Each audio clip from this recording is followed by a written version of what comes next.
Hey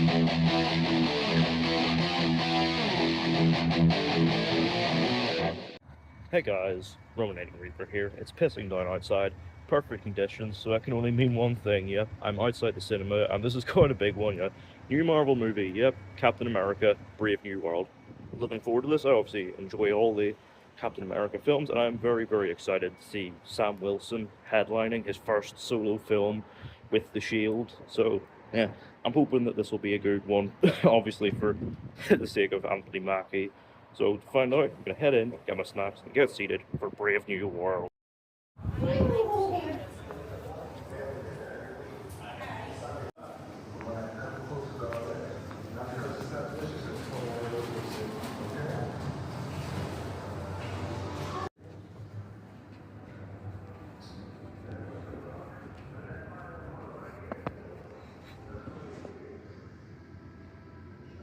So I've got my popcorn here, a red and blue frozen Fanta, Captain America's colours, ready for Sam Wilson's first solo outing as Captain America.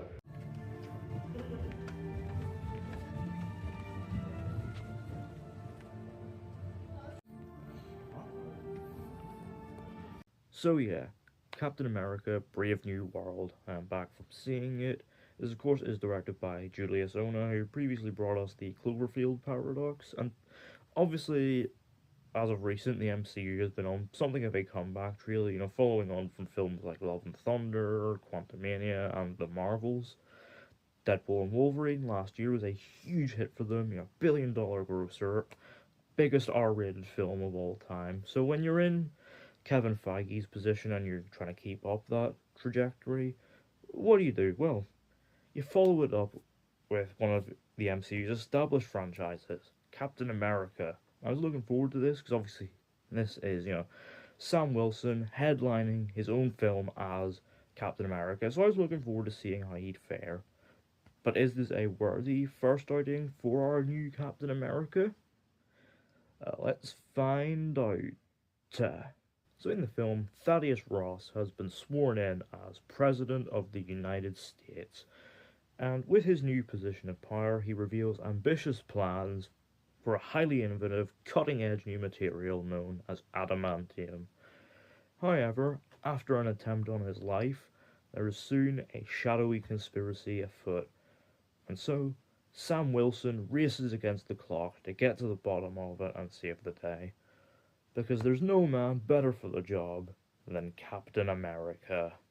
So, obviously, you've heard about this film's difficult production history, and of course, it has been heavily reshot and re edited. Although reports since have said, look, the rumours are way overblown, it was only one round of reshoots. But the overwhelming picture is that of a problem picture, and so, with that in mind, the film is fine. Like, it's way better than you'd expect based on its troubled production, but at the same time, it never reaches the heights set by the other Captain America movies. And look, I very much respect the effort to go back to the more serious tones of The Winter Soldier, a more grounded espionage thriller. But what made Winter Soldier work was its very strong messaging. And the thing with this is, it's not just a standalone Captain America movie. In recent Marvel fashion, it has to fit a crossover event in there somewhere. So this is not just following up The Falcon and the Winter Soldier. This is also a loose sequel to The Incredible Hulk and The Eternals. Speaking of which, are we ever going to see them again? Because they set up that Harry Styles would play a prominent character going forward, and nothing has come of that. And so the result is, with all these elements, the film loses sight of that timely political messaging that made Winter Soldier work so well. And this is definitely where the the fact the film has been heavily retooled in post really shows. Like, stuff is set up and just resolved like that, or indeed left open. And it never quite fully juggles all these various elements. It never fully gives them the chance to breathe, despite getting in some slower, more quiet character moments. A highlight of which involves a character that, for spoiler reasons, I'm not going to name, but yeah, it is one of the best moments of the film. But with that in mind, I was never bored while watching it. It's fairly engaging for pretty much all of its 2 hour runtime and keeps up a fairly good pace.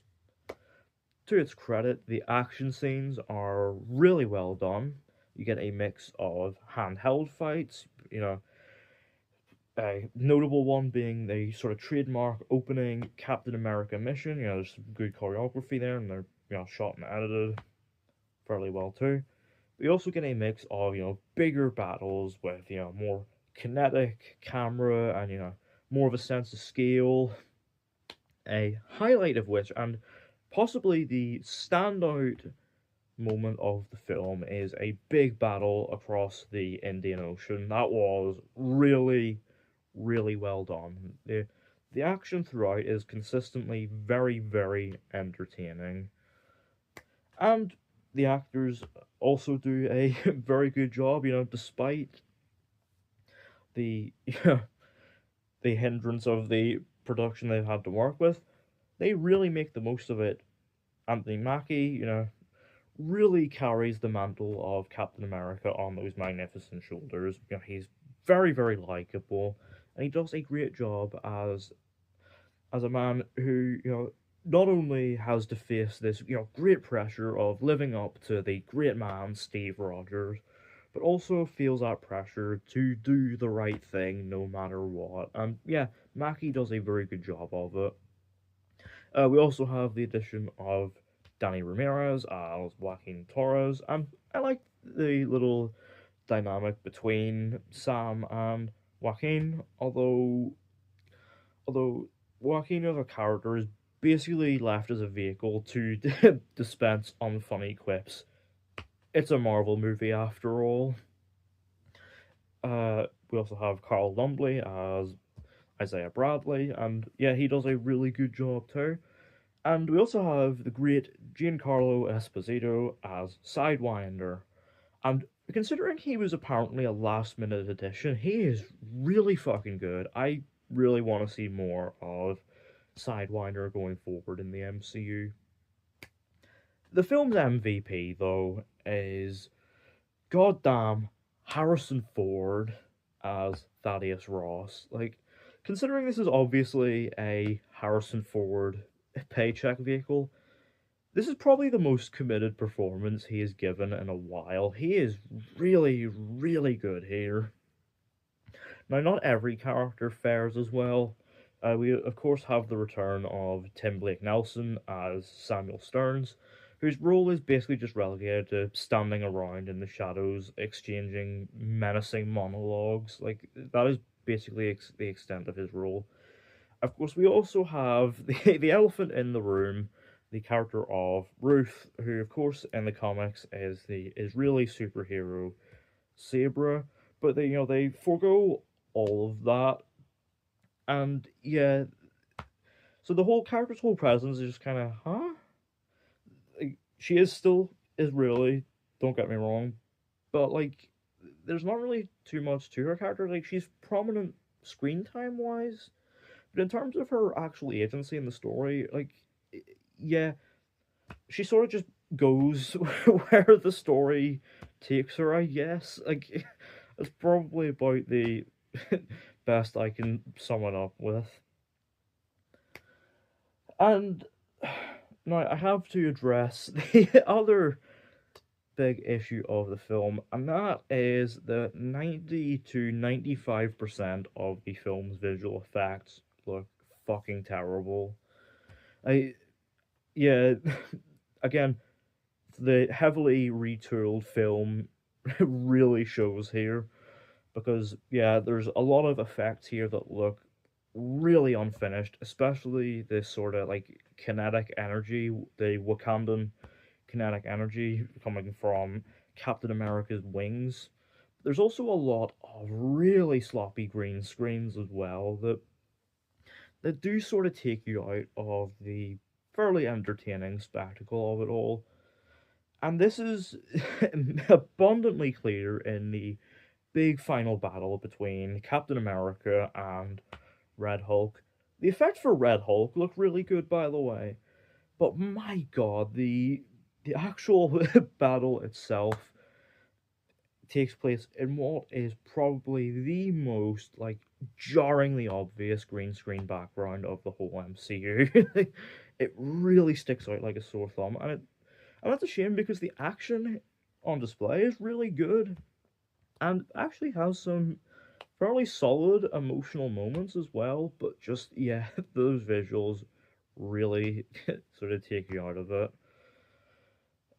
But it leaves you off with a sort of satisfying enough close that, leave you excited for potentially more of this new Captain America to come. Although, yeah, that post-credit scene was a bit of a nothing burger, gotta admit. But overall, though, Captain America: Brave New World is not exactly one of the MCU's finest offerings, and it is far and away the weakest Captain America film, but it is a serviceable enough offering that you will leave reasonably enough entertained. Out of 10, Captain America: Brave New World gets a 6. So yeah, let me know down in the comments, have you seen Captain America: Brave New World? What did you think of it? What's your take on the film's production history? And what did you think of Anthony Mackie as Captain America? And are you excited to see more of him going forward? Let me know all that down in the comments. Don't forget to hit the thumbs up button if you enjoyed. Don't forget to hit the subscribe button if you're new. And don't forget to turn on post notifications so you don't miss an upload.